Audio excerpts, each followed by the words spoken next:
What is up, everybody? Welcome back to another episode of J&B Unsupervised. In case you don't know, I'm Jacob. That's Brandon. And a lot to talk about today. Obviously, last week when we talked to you, obviously there was a hurricane hitting Florida. And then now another hurricane is hitting Florida. And Florida not looking good right now. Florida in big trouble. Thoughts and prayers again go out to everybody in Florida. They had pretty much evacuated Florida, told it pretty much to get up out of there. I think it's Hurricane Milton that's hitting Florida now that literally was like a Category 2 and then blossomed all the way out to a Category 5 when it hit and did a lot of damage. We've seen videos of the Tampa Rays, their stadium destroyed. I think the Buccaneers stadium was damaged as well, a lot of flooding. But like I said, thoughts and prayers go out to Florida. Man, they are not looking good down there right now. A lot of them tropical storms ain't no joke. No. So there's a reason why I ain't going to Florida.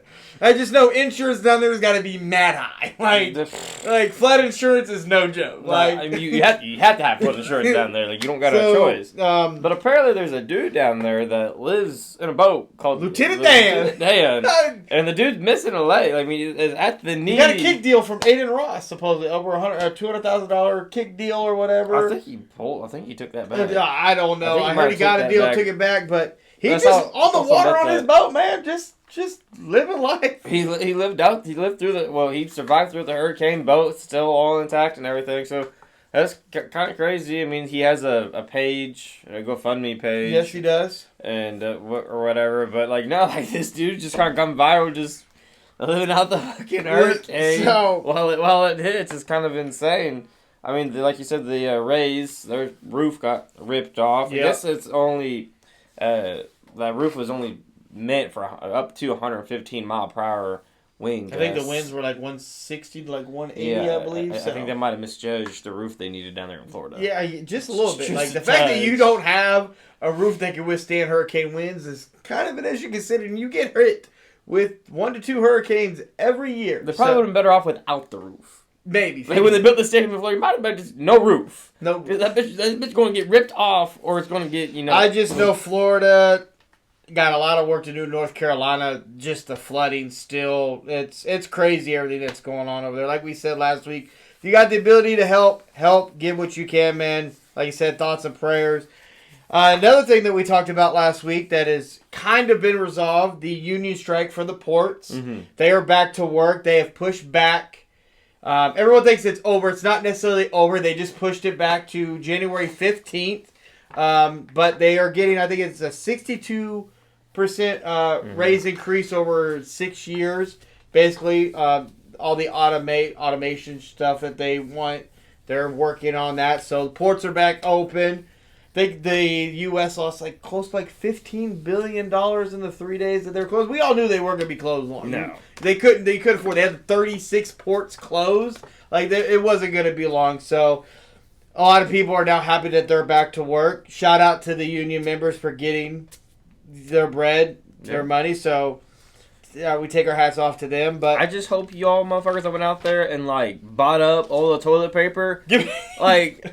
Go fuck yourself, and I hope you all just live in your toilet paper for it. Don't fucking come out, just live in it because y'all dumb. Y'all really thought this was going to be a week-on-week thing. The U.S. government could not afford that. They were going to lose $5 billion every day that they were closed. They weren't going to be closed very long. They were going to figure this out. The fact, like you said, that people... And then why is it toilet paper that always goes first? Of all the things that you're going to buy and take off the store shelf, toilet paper. Hey, look. When Supernatural tells you to hoard toilet paper, you hoard toilet paper, okay? It's gold in an apocalyptic world. You tell me the zombie apocalypse... I just know toilet paper on the streets when shit shut down got to be going better than drugs. That's all I know. I just know toilet paper.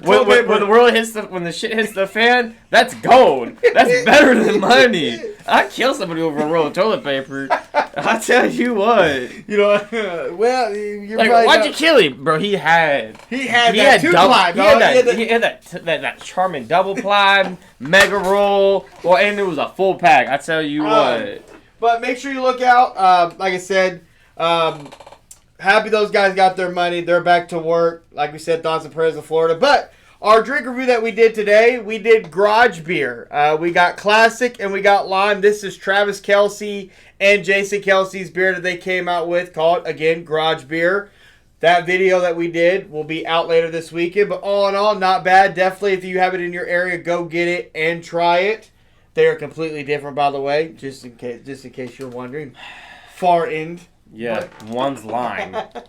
One's original. Yeah, one has a lime flavor. Some people just, somebody just we're still experiencing out here. Like, we're putting new things on the palate. But moving on to the college football world, we had a lot of upsets last week.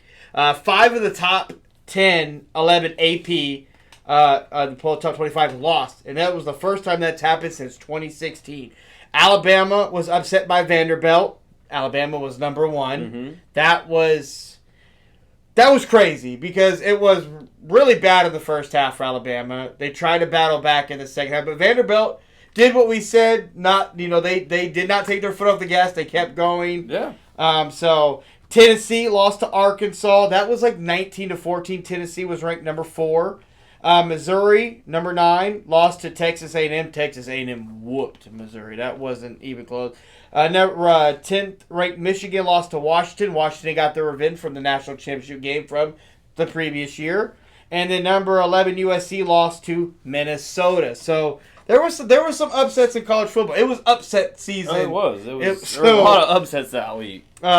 But of all the upsets, probably the biggest one was Alabama losing to Vanderbilt. The number 1 team in the nation going down to Especially Vanderbilt. coming off the big win against Georgia that they had the previous week. The high ran really, really high. Yeah. Well, that's probably was Vandy was kind of not necessarily like a trap game or like a letdown game because the high of taking down Georgia and the comeback Georgia put on Bama on the previous week. But not a good night, not great. They did fall to 7. Do you yeah, they went from 1 to 7. Do you think it's a little steep, or you think it's like? They did fall. Georgia was 1 when Alabama beat them. I think Georgia fell all the way to 5. So when you lose a Vanderbilt, I have to say that's probably about right. You lose a Vanderbilt. You probably should have fallen on closer to 10, in my opinion. You lose to an unranked team. The first time that Vanderbilt's ever beat the number 1 ranked team in the nation, let alone a top 5. Yeah. Ranked team in the nation. So shout out to Vandy for that. But it was not such a great look. But I mean, Bama did battle back. But they did, and they tried to come back, but Vanderbilt said it. But like I said, it was upset season. We got some great games coming up this week in college football. And then the game I'm looking forward to see is actually Ohio State and Oregon, 2 ranked teams. I think 2 and 3, I believe, what they ranked. I believe, if I'm not mistaken. Yeah, I think so. But that should be a good game. College football, we got another good game I think we got coming up. It's going to be interesting to watch. There are a lot of people I think maybe K-State versus Colorado. I think going to be a really interesting game. Let's see, he's pulling it up. What do we got? No, I was just getting the rankings. He's getting the AP ranks pulled up. I think, let's see, there we go. Texas is number 1. Yeah, Ohio State and Oregon are 2 and 3. Yeah. Penn State 4, and Georgia State's at 5. That's your top 5 AP. And honestly, I guess of all the teams that are there, does Oregon really belong? Does Oregon and Penn State really belong there? They're undefeated. So, yeah, they're 5-0, 5-0. I mean, all the top 4 are all 5-0, and then you have Georgia at 4-1. Miami is 6-0. Okay. So, I mean, out of that's all the undefeateds. So, Tennessee was ranked. So, Alabama was ranked number 1 when they lost, but before they lost, they dropped to 7. I guess Ohio State and BYU are both still undefeated. Tennessee was ranked 4. And where did Tennessee fall on the AP rankings? All the way 8. So, they dropped 4 spots. Missouri was 9. Is Missouri even ranked anymore? 21. Damn, Missouri dropped. And Michigan was 10. 24. Dude, you want to talk. And then USC was 11. They dropped completely out. Oh, USC dropped completely. Wow, that is. Woo! Wow, those are some steep fall offs right there. Yeah. But again, college football's heating up. We're getting closer. If you guys don't know, the college football playoffs is set to 12 this year. Brandon's not so high on that being expanded. No, we've talked about it before. It's just it really just it's a money grab. It's a money grab. We know what it is. Money grab, and everybody wanted it expanded, like I've said before, because they feel like their team's being left out. Like big Crimea River, like no, because you go all the way down to 12. So you have the top 4 don't even play week 1. So it'd be Texas, Ohio, Oregon, and Penn State currently. Yep. And then you would have Georgia, Miami, Bama, Tennessee, Ole Miss, Clemson, Notre Dame, and Iowa State and/or LSU. Yep. They're both tied right there. Looks like at 12. And that would be the college football playoffs if college football ended right now. So it don't really matter though, because you're gonna have your top 5, 6 teams. Like it'd been better, in my opinion, if they just went like top 6, not top 4. Just do like top 6, because the rest of those teams, like you might be like you get upsets in round 1, maybe get one in round 2, but that's it. Like the top 4 teams are the top 4 teams for all year long. Yep. Usually for a reason. You're not going to see them slip up. Like you could see a Penn State or an Oregon slip up, but like it's going to be right now Texas, Georgia, Bama. The fact that Clemson has gotten back into the top 10, they're actually ranked. They're actually 4-1. Kudos to Clemson. Like kudos to Debo Slaney for finally riding the ship after 2-3 years of not riding the ship. Like 4 years of like looking like hot garbage. Yeah, pretty much. But we're gonna bring in a lot more college football because, like I said, we are heating up in the college football. Another person I want to talk about in college football that's got the college football world going crazy. Boise State running back Ashton Jeanty. Oh yeah, he is. I mean, he's got 1,031 rushing yards. 16 touchdowns. He's averaging 10.9 yards per carry on just 95 attempps. Mm-hmm. And last week he didn't even play the second half. Yeah, he got shut down after going into the third quarter. He had like 186 yards and 3 touchdowns. Now, to me, the Heisman race is him and Travis Hunter. I don't see how there could be anybody else. It's him. But I know you're upset because a lot of people are trying to disrespect Ashton because he is playing in Boise State. And talking about how he shouldn't be in the Heisman race because of this or that. I'm like... But you still have to go out there and do it, though. It's not like he's a quarterback that's just going out there and he has, top 50 talent out wide out, a great back, tight end, a great O-line. He's a running back that you have to be allowed the touches. 5'8", 5'9", dude. And you have to have people block for you in turns to be able to do what he's doing. And in the Mountain West, a crazy stat out in the Mountain West. So obviously he's the leading rusher with over 1,000 yards. Yep. But he's also second after contact with 635. The next closest has 584. So I can't even say that he's getting great blocking when he has over almost 600 yards almost after contact. I mean, there's clips of him breaking 4 tackles. And then still taking it to the house. And think about this too, guys. Boise State did lose to Oregon this year, but he still ran all over Oregon. He ran all over Oregon. He did. I mean, I guess you knock Boise State if you want, but they're 4-1. Only loss is to Oregon, and they're ranked 17th in the nation. Absolutely. And I can't. I mean, you dog somebody for who they play, but you still have to play them. Bama had to play Vandy, and Bama should have wiped Vandy, but Bama didn't. Yeah. So you still have to go out there and face. And so for people to say he hasn't done it against Great Town, he literally played Oregon, and he did it all over Gordon, and he did it last week. Oregon. Yes. Okay. Oregon. Yeah. When he played Oregon, I think he had damn near 200 yards rushing when he played Oregon. So, what did he do? Oh, he's pulling it up right now. It's just disrespectful. I get it. It's Boise State, but you still have to go out there and perform at a high level and continuously do it, and that's what he's doing. And he is the engine to Boise State right now, and I do think he is the Heisman front runner. 5'9", 215 pounds. Like I said, he is doing crazy work. Averaging almost 11 yards. Think about it, he's done all this on 95 carries, and we're only 5 weeks into the season. Yeah. So, he's obviously, last year he had 220 carries for 1,347 yards. He gonna beat that. Tutties.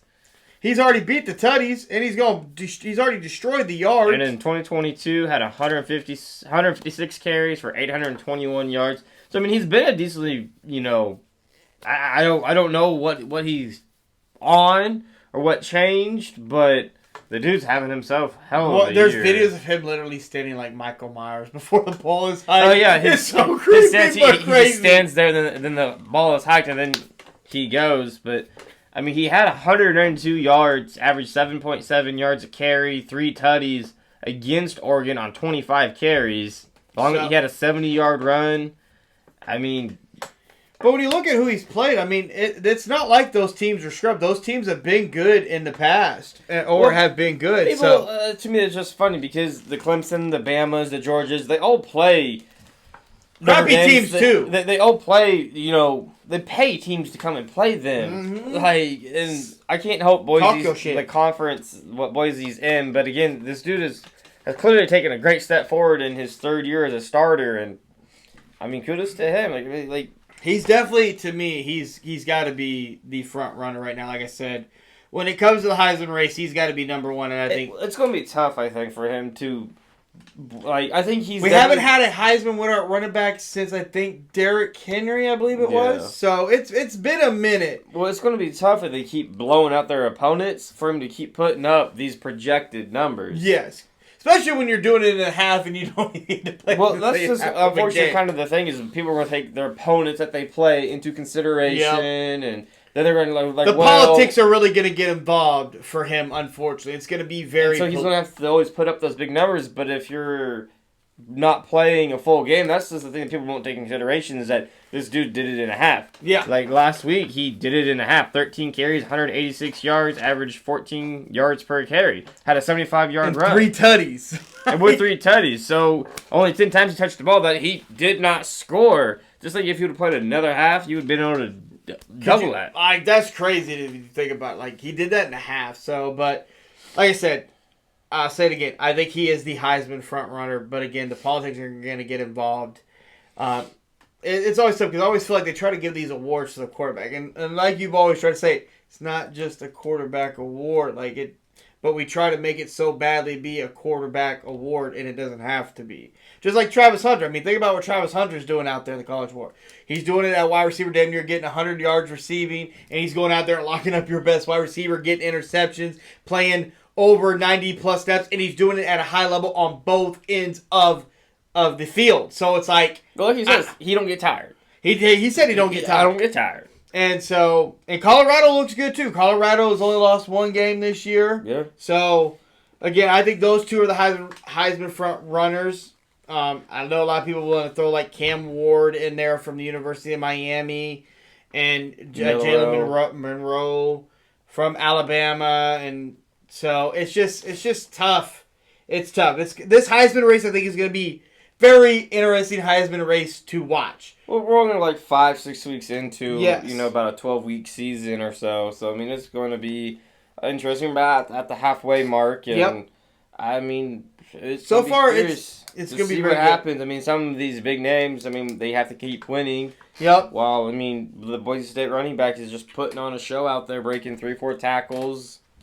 He's well rested. That's all I got to say. Well, he's well rested. When you don't have to play the full game, better be. That's all I got to say. Better be. But yeah, college football is looking good right now. We're going to keep bringing you guys more on that. Let us know who you guys got as your Heisman front runners. Let us know. Staying on football, but we're switching to the National Football League here. So, last week, the Kansas City Chiefs and the Minnesota Vikings were undefeated. Yeah. Kansas City Chiefs and the Minnesota Vikings are still undefeated at 5-0. Are you a believer in the Vikings yet? They are 5-0. You weren't a believer last week. You were still not there yet. Are you there yet? Or is it still like, It wasn't the best game for Minnesota, especially Sam Darnold. Yeah, he had a rough game. But that was in London and the time change and everything else in the flight. And it was against, the New York Jets and that defense. So, but it's hard to say. I mean, a believer in what? In Sam Darnold? I don't know. But a believer in the Vikings as a whole. I don't know. Like, I'm not quite ready to be on that hype train yet. I will know where I stand after this week. They play the Lions. Are they? Yeah. Is it? They got Detroit. Are they on a bye week too? No. They play the Lions. And that's a division game, and their division is the only division where every team is above 500. And so, yeah, you're right. Like when they play that, we're really gonna get a good test of where Minnesota is when they play Detroit, because Detroit, obviously now the expectation on Detroit, obviously NFC Championship game last year. So well, the championship or bust is Detroit, while the Vikings are supposed to be in a small little rebuild. You know, losing Kirk Cousins and drafting a rookie, and then Sam Darnold comes out and he's just been balling. So, and then obviously our Kansas City Chiefs, we are undefeated as well still. Somehow. Our defense is, again, I would almost say we have the top defense in the league, wouldn't you say? And that's not trying to be biased or toot our own horn, but like we have faced top running backs and we have literally shut them down. Yeah. So, I mean, from J.K. Dobbins to Derrick Henry to Alvin Kamara. No, I guess they are on a bye week. That's on me. Yeah, the Lions play the Cowboys, so... Yeah, so when the Vikings come off the bye week, they will have Detroit, and that's when we'll really know where Minnesota's Week 7, the Vikings and Lions play. Yep. So, yeah, the Vikings... The 2 undefeated teams, bye week, same time. Same time, so... we'll go into Week 7 with 2 undefeated teams. Yes, we will, which is crazy. But like I said, not to toot our own horn, I do think we have the best defense in the league. Like I said, we've stopped all those top running backs that we've played. We've not let them get off at all. It's just crazy. Like, Patrick Mahomes is not playing his best football yet. No. Obviously, we all know the injury bug we're on. Shout out to Kareem Hunt, though. Over 100 yards rushing. I think somebody said that he wasn't going to be... No one... I did not say that. I said I'm curious to see what he has left. See if he has that speed, that burst. Because last year with the Browns, it was not you good. didn't really see that... maybe it was just the love for the game wasn't quite there. I mean, it was the Browns. And he did have an oblique injury. I get it.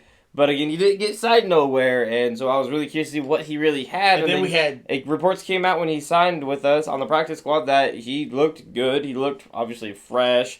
But he looked rejuvenated. He had that burst, and I'm like, well, let's see it in 2 weeks of him playing, and he's going to be a problem, apparently. Well, I think his first week he had over 70 yards rushing. Then, obviously, against the Saints on Monday night, over 100 yards rushing. And then Juju had himself a redefined game. 7 catches, 130 yards. Should have had a touchdown, but he dropped it. But, again... He didn't drop it. He smacked it in the air and got an interception by Cleo Sanders in the end zone. Again, that was a big game for Juju.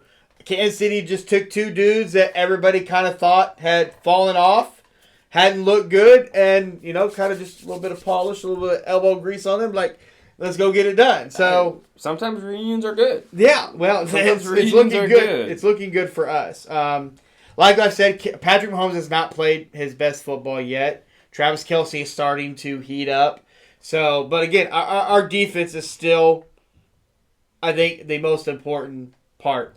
I think our defense has gotten better over last year, and a lot of people be like, well, you lost Snead. Yeah, we lost Snead, but, we have developed great at corner, but where I thought we were great, or where we were weak last year, I think we're way better this year as run defense. Yeah.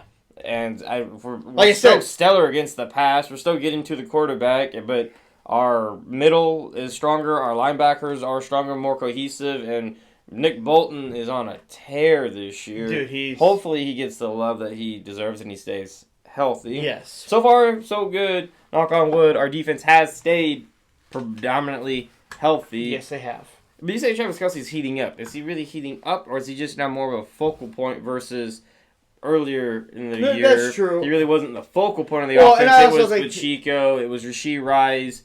Those were the main focal points. We were running the ball, which is something we normally don't do, but Pacheco was eating, so I understand it. But people also got Travis was drawing double teams, trying to take him out, which allowed other people to get going. So, was he really a focal point? I mean, they tried to get him the ball, and then Rashee Rice obviously is now done for the year after Mahomes took. But it was not a torn ACL, so it was LCL. So and then he also had like a ligament kind of torn in his quad as well. But like it's like the best worst case scenario. He's done for the year, but like it's not his ACL, so like it was the best worst case news on what the injury could have been. But I just feel like he really wasn't necessarily the focal point in that offense. It was more the young studs earlier in the year, and those go down, and now Andy Reid Travis Kelce came out and said, he goes, everyone's talking about, career low in these stats here, and Travis is like, I just want to win the game. Like, the stats don't really matter to me. Well, he's a 35-year-old tight end. I mean, what do you really expect from the guy? 135 catches and 2,000 yards? Well,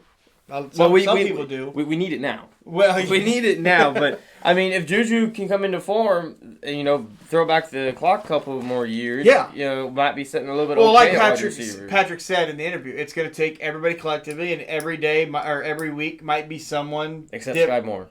Yeah, well, except Sky Moore. Sky Moore's been disappointing. The dude couldn't even catch a kickoff. He fumbled it. I'm like, go sit down. Sky Moore has honestly been a big. I don't even want to. Huge bust. Huge bust. Even a huge bust. But those are the teams that are undefeated. Like we said, they're both on a bye week this week, so we will be going into week 7 with 2 teams still undefeated. Another quarterback I want to talk about in the team is the Cleveland Browns. Deshaun Watson's fall off needs to be studied. Not going to harp on this too much because I've said this on my TikTok page. I'm not trying to bring this up anymore, but Deshaun Watson had another lawsuit.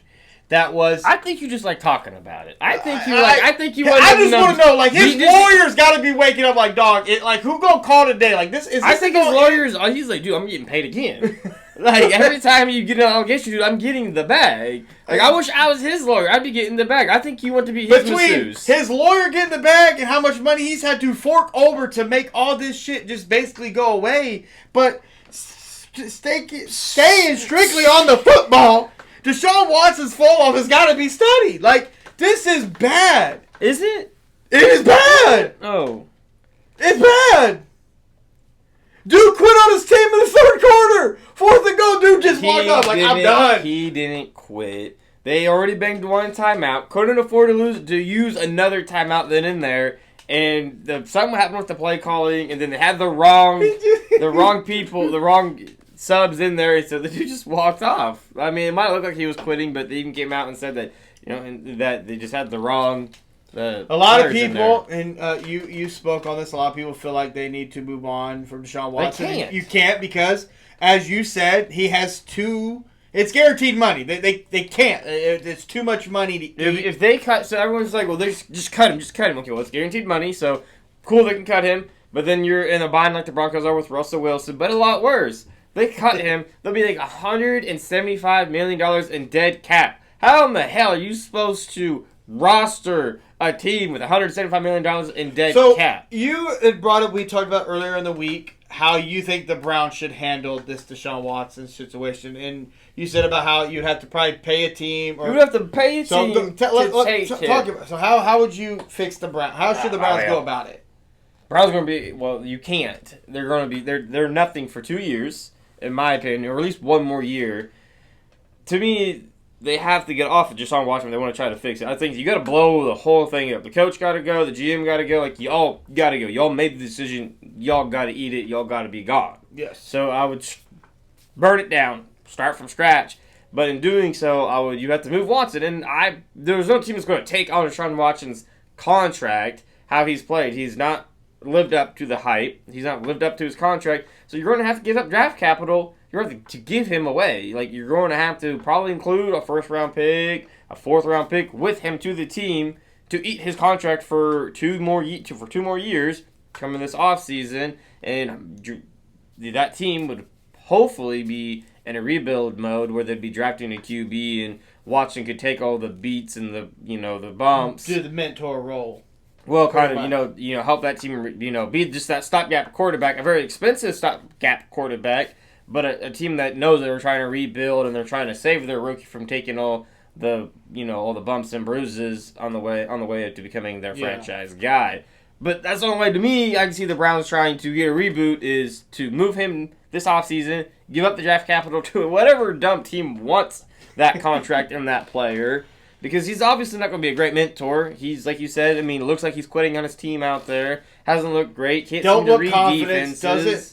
Like, how, 2 weeks ago, it was 4th and goal or 4th down. You had to have it and just pump faked. He just and then never throw it. I'm like, at least throw it up. Maybe get a PI call or something, but no, nothing happened. It's sad because he's 29 years old. Think about this. There was a point in time where it was his name next to Patrick Mahomes. Now, his name's not in any conversation. Like, at all. Like, at all. And to me, he hasn't looked good. The Browns are 1-4. He has no...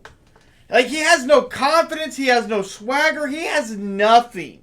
And the downfall from him is sad because... Remember what coming out of Clemson? Remember what was talked about him? He's the Michael Jordan. He was supposed to be that guy. They were close. It was just the wrong guy. Like, it was just the wrong guy. He was supposed to be that dude, and it just has not. And the Browns are in a lot of trouble, and they're like you said, they got to figure out something because I don't think it's going to get any better. It's just going to continue to get worse. But you're looking at his stats. Maybe this is who he was all along, though. His rookie year, he had a 61% completion ratio. Okay. With a 103 rating for 1,699 yards. Year 2, 68 completion for 4,000 yards, 26 tutties, 103 QBR again. Okay. And then in 2019, 67% completion, just under 4,000 yards, 26 tutties, 12 picks, 98 QBR. And then in 2020, his last year with the Texans, the year that he actually played, he had 70% completion, just under 5,000 yards, 33 tutties, and 112 QBR, which was his best year by far. Okay. And then we skip forward to 2022 because he didn't play for the Texans in 2021, and then allegations. Yep. So then but then his first year stint with the Browns, which was a shortened stint, it was 50, or he didn't get the full year, 58%, just over 1,000 yards, 7 tutties, 5 picks, 80 QBR. 2023, 61% completion, just over 1,000 yards, 7 tutties, 4 picks, 84 QBR. And then this year, 60% completion. Well, actually, he was hurt and banged up, so he didn't play, but a whole lot. And then 2024, 60% completion, 852 yards so far, 5 tutties, 3 picks, 74 completion QBR. So outside of 2 years with the Texans, it's really kind of been what he is. If you triple those numbers, he's going to probably end up close to over 3,000 yards. And you can't never say that he's never had weapons. I mean, yeah, with the Texans he had Hopkins, and they moved Hopkins, and then now he's here with the Browns, and they have Amari Cooper. He's got Amari Cooper, Nick Chubb. Well, Nick Chubb's supposed to be coming back. The defense has looked, always been a very good. He's had one really great year in 2020. Now, granted, that's shortly after when he got moved and allegations started coming out, but. Maybe that was him. Maybe he just kind of peaked, or maybe it's the system that he's in that he's having issues with. Because honestly, when you look at it, it's kind of very similar with his completion percentage and his QBR. Yeah, we'll have to see. Like I said, it's the fall off. The fall off is maybe not really fall. Like you said, maybe he just peaked really quickly and just. That was that. Or maybe he's in the wrong scheme. A lot of times it's not necessarily the player, but it's the organization or the staff that's around them. That's true. That is very true. Obviously, we see that with Sam Darnold. Sam Darnold's a Baker Mayfield. A lot of times, sometimes Geno Smith. Those are 3 prime examples right there. Geno Smith, Baker Mayfield, and Sam Darnold. And all taken at different kind of spot. Well, Geno is the only one that was taken at a different spot, but all of them taken it high in the first round or number 1 overall. 2 of those quarterbacks were to the Jets. Well, you know what? At different points. But speaking of the Jets, because I know you have a lot to get off your chest when the news broke, the New York Jets fired the head coach, Robert. I'm not going to say his last name. Saleh. They fired him. And when it came out they fired him, you were like, no, wrong. But then we waited a couple hours a day, and then some more shit came out about this firing. One, he was escorted out by security. He a big boy. They call security. Security. He was not allowed to talk to the team or the players. It came out that he wanted to fire Nathaniel Hackett or remove offensive play calling from Nathaniel Hackett. He wanted to fire him. And then it came out that the owner and Aaron Rodgers had a meeting on Monday about that, or a meeting per se, and then Tuesday Robert was fired. Then fast forward, Aaron Rodgers goes on the Pat McAfee show. I had nothing to do with it. You guys think I have all this power, blah, blah.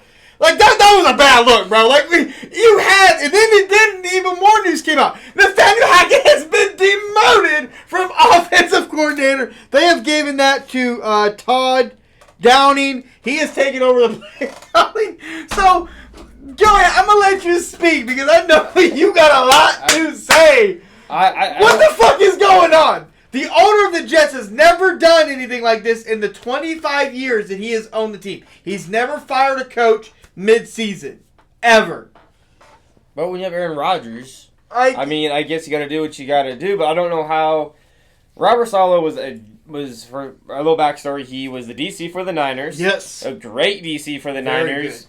Came to the Jets, obviously as a defensive-minded head coach. Put together a great defensive squad. Now, granted, like I said, their defense is not as up to par it was last year, but it's kind of hard to always every year bring in a great defense because, I mean, you lose parts, some parts get a little bit older. Yep. So it's hard, and like, turnovers aren't always guaranteed or getting sacks aren't always guaranteed. But still a top 10 unit, easy. Yes. Problem hasn't been their defense. Their defense isn't giving up over 20 some odd points a game. It's the offense not being able to fucking score. But now we're going to fire the head coach because the offense is trash.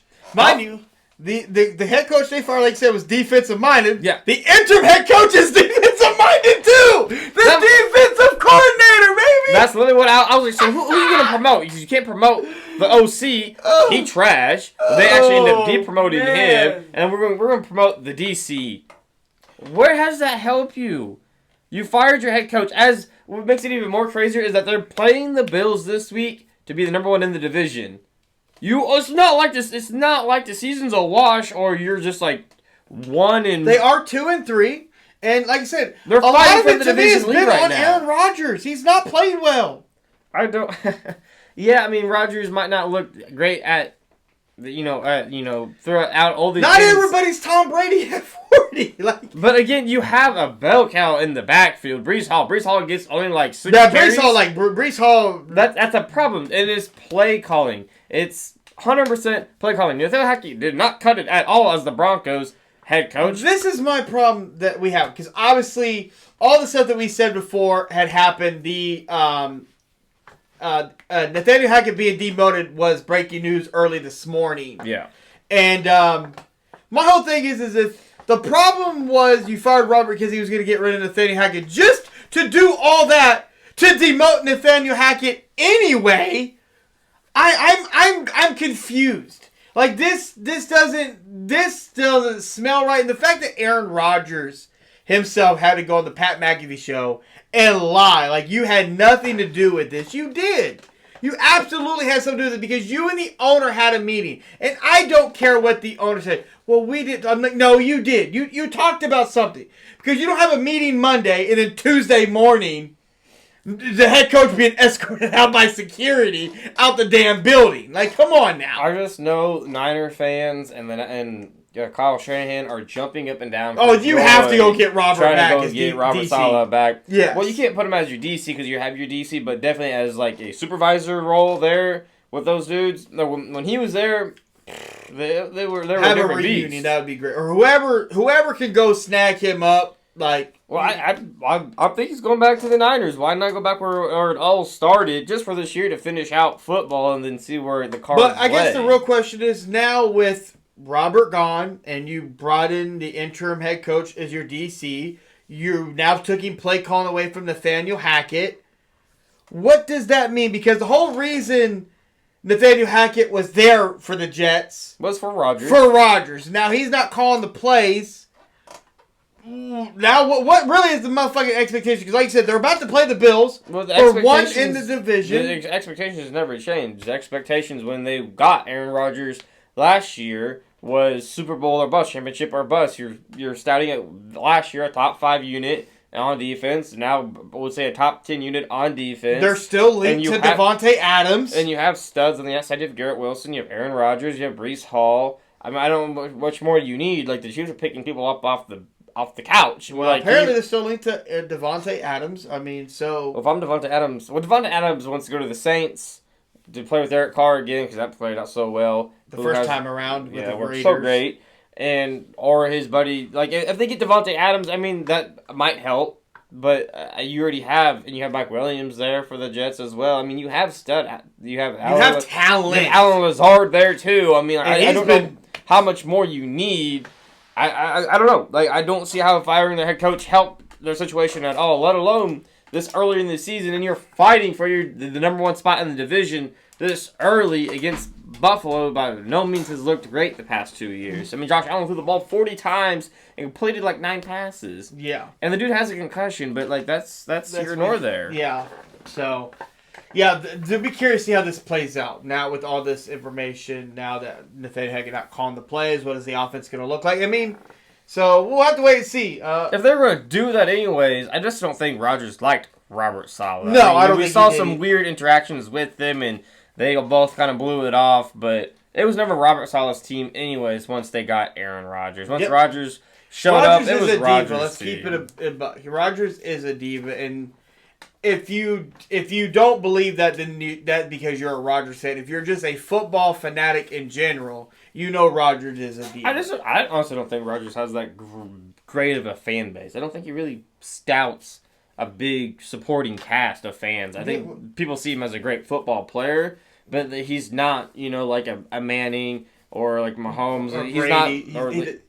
He doesn't have that that type of aura. Yeah, people don't that's fair. Follow him and just like wherever he goes, I'm a Rodgers fan. Like you with LeBron James. LeBron James could go play for the Warriors, and you're like, well, I'm a Warriors fan. Yeah, now. pretty much. You go play on the Boston Celtics, and you're like, well, I guess I'm a Celtics. Me to wear that green, but yeah, it's like so I guess I'm a Celtics glad fan. He ain't going there, but yeah, it's like you don't know. You don't know. Shut up, shut your fucking mouth.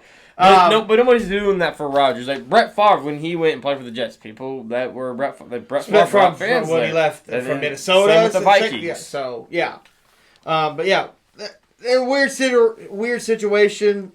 I just don't see how firing your head coach and then doing what he was going to do anyways. Yeah, is going to help. Might as well kept the dude at the helm and just fired Nathaniel Hackett and get him out of there altogether. Well, the whole thing of him, Robert firing Nathaniel or demoting him, is they were trying to get a spark to the offense. They just didn't feel like the offense was heading in the right direction, and all that happened. He's gone. Running back doesn't even have 20 yards rushing. That's kind of a problem. It's a very big problem, but.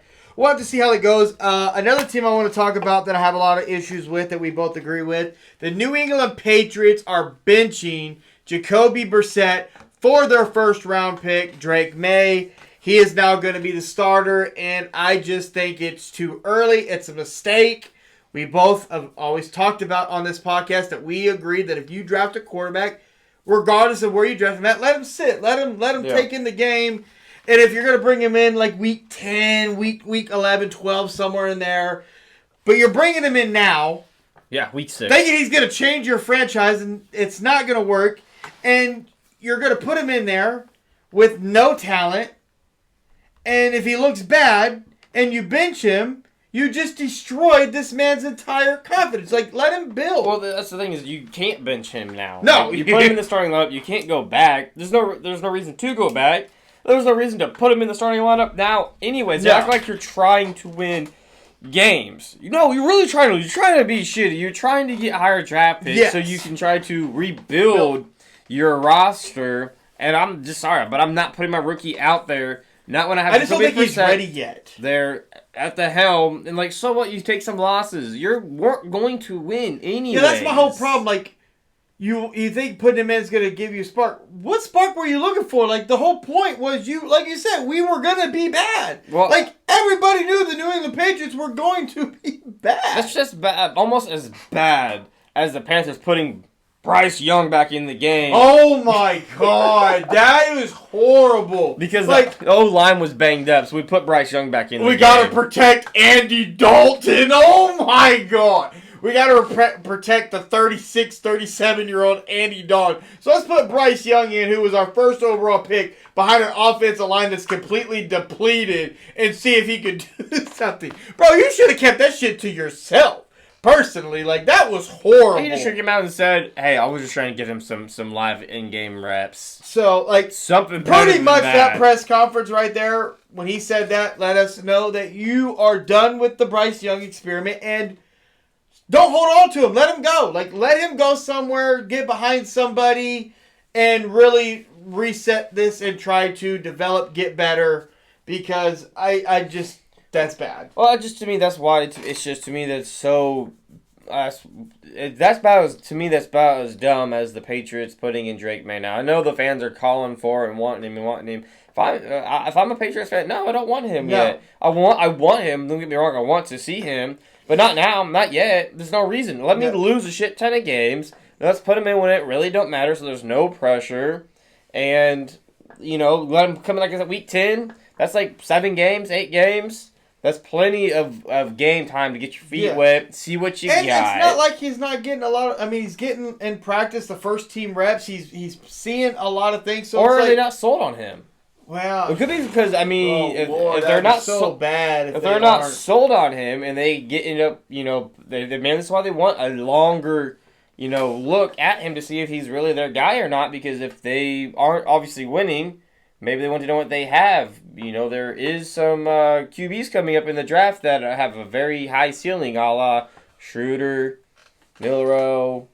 I mean, there's some dudes that they could be looking that maybe they think those guys might be him. Yeah. And maybe they don't think, I was never really high on Drake May coming out of college. I thought he kind of was just kind of like your next, like, Will Levis or, type of quarterback. I didn't think he had that, but I thought it was the right move by the Patriots, going and getting Jacoby Brissett, who'd been a part of the organization before. You sit Drake May and you let him learn, develop, study the game. I thought what they were doing in practice was right, giving him a lot of the first team rep, letting him see, all the stuff you need to see. But doing this just kind of destroyed all the shit that you were doing. Or maybe before. he's ready. Or maybe like you said, he's getting a lot of the first team reps in practice, and maybe he's handling it all great. And maybe they really do. Maybe they said, well, the season is a wash, but I want to see what we have because we're going to have a top 3 I just wish they would have waited a couple more weeks to do. Like you said, I wish they would have waited till like if anything, week 9 at the earliest. They could have maybe moved this like week 8 if they really wanted to. Give him half a season, see what you got. But maybe, like I said, maybe they're just wanting a longer look to see what they have at this guy because, like, so they're going to have a top 3 now. Pick. You can't go back from it now unless obviously an injury would happen. But we're not wishing no injury or nothing like that. But we'll have to wait and see. We'll have to see. But the only other big things going on in the NFL right now is really the Devontae Adams saga. Where's he going to go? He's obviously not playing this week. Hamstring. Well, that's your quad. I'm talking about hamstring. Like he got a hamstring. Yeah, but you got a quad. That's a quad. Yeah, but my quad's hurt. I'm old. Jesus. We're. Yeah, I don't know. He's gonna end up like he came out and said his top wish list is Saints, Jets. I don't know. Saints, Jets, Commanders, Steelers. I think honestly, Steelers said they're gonna be very aggressive. I think we're still probably a week or two away from them being moved. And I think it's be something closer to the trade deadline. That's not the only dude that is rumored to be traded. Amari Cooper could be on the move. There's rumors that Darius Slay, corner from Philadelphia, could be a potential move piece. So there's the trade deadline, I think, is actually going to be pretty fire this year in the NFL. I think you're going to see some maybe potential guys moving. We've even heard, I don't know if you heard, but I heard Myles Garrett, a possible guy that Cleveland could look to move. I don't know why they would do that unless you're, like you said, they're just going to blow this whole motherfucker up, get what you can, and wait a couple years and try to move that shit forward again. But I don't know. That Jets DN that they traded for from the Eagles. Hassan Reddick. He hasn't even touched the field yet. And then everybody thought they would trade him back to Philly, and then it came out he got to wait at least 2 years before you could do that. It's a weird NFL rule, but yeah. Kind of like the weird NFL rule. Speaking of weird NFL rules, the Patriots losing a game off a foot being down, but there's a rule about where your foot, heel, whatever got to be. Yeah, so apparently there's a weird-ass rule. So toe drag counts, but a foot and a toe inbounds down and then heel follows is considered out of bounds, apparently. But yet one forearm counts as 2 feet. Or my booty cheek, or my butt knee, cheek, or counts as 2. And so I'm confused on how a foot and my toes come down, clearly inbounds. That's 1, 2. That's 2 body parts. And then my foot comes down afterwards. Obviously, that's out of bounds. And I think that's a stupid-ass rule. Yeah. And the Patriots fans got, snubbed on it. And maybe if they would have beat the Patriots, or the Dolphins, maybe the Patriots would have stuck with Brissett over Drake May. But like I said, we're going to keep you posted on the trade deadline. As we get closer to that, we'll bring you all the big trades that we got going on. Before you jump over to what you're trying to jump over to over there, what is your thoughts on the Steelers coming out and stating that Russell Wilson is fully healthy, his calf is a full go, he's a full go in practice, and we're probably Justin Fields is probably the starter for at least this week? I don't like it. I think Justin Fields is. I know in the beginning we were like, let Justin Fields sit behind Russell, but injuries happen. Injuries happen. This was before the injury. Obviously, we knew about the injury. We were like, let Fields sit, learn, get rid of the bad habits, and then if it looks bad, then he can come in. But then Russell got hurt, and then he came in, and then each week they slowly took in the reins off of him. I do see now that Fields was never the problem in Chicago. No. With the Steelers, I do think he needs a weapon. I mean, he needs, like, if they could go get Devontae Adams, go fucking get him. I think that would be a perfect, but yeah. The defense is doing great. They've taken the reins off of him. He's not making... They definitely have, I don't want to say dummy down their offense for him, but like you said, each week he's earned adding more trust. And so for them to come out and say that, I don't agree with it now. Now, to me, it's like, he's locked it up. The players are behind him. The city is behind him.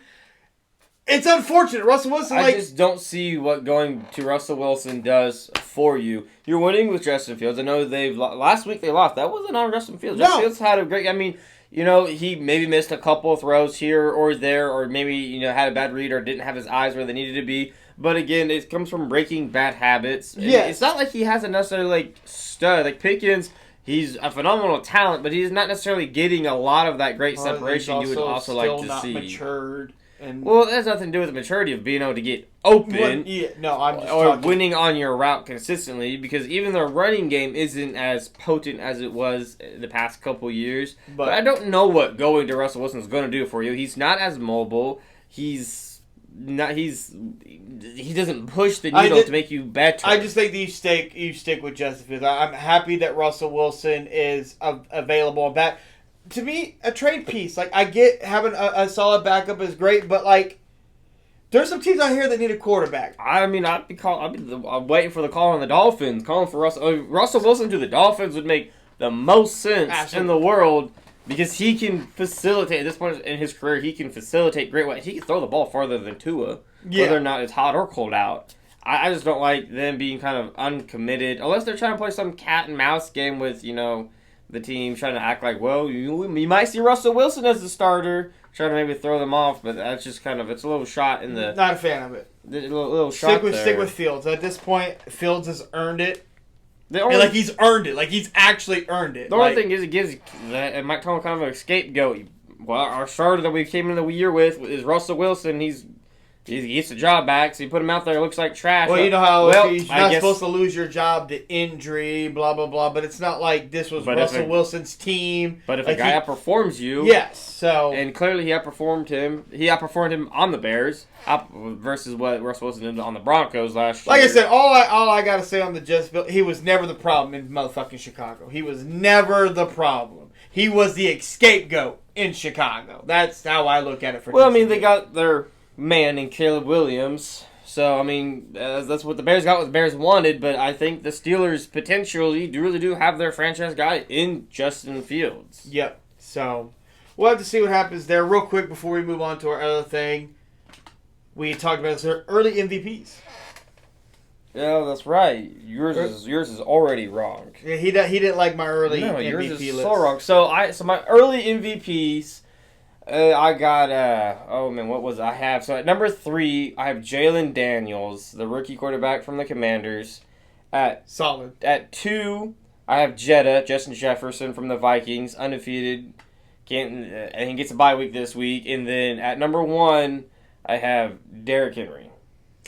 At my number 1, I had Sam Darnold. He has the Vikings, undefeated, good story, balling out. He had one bad game. I didn't know a good story meant you get to be an MVP consideration. And I just look at it too, and it's unfortunate because I look at the MVP award, and I like to give it to but it's a quarterback award now. So we've made it in the NFL, so it's a quarterback award, unfortunately. But you don't have to award it to one. At number 2, I had Baker Mayfield. Baker Mayfield's been playing out of his mind, looking good. Number 3, I had Josh Allen, even though he's had a couple of bad losses, but he's doing it collectively, spreading it out, not forcing it to one person. I did have an honorable mention, a dude, but he's now on IR, Nico Collins, balling out down there in Houston.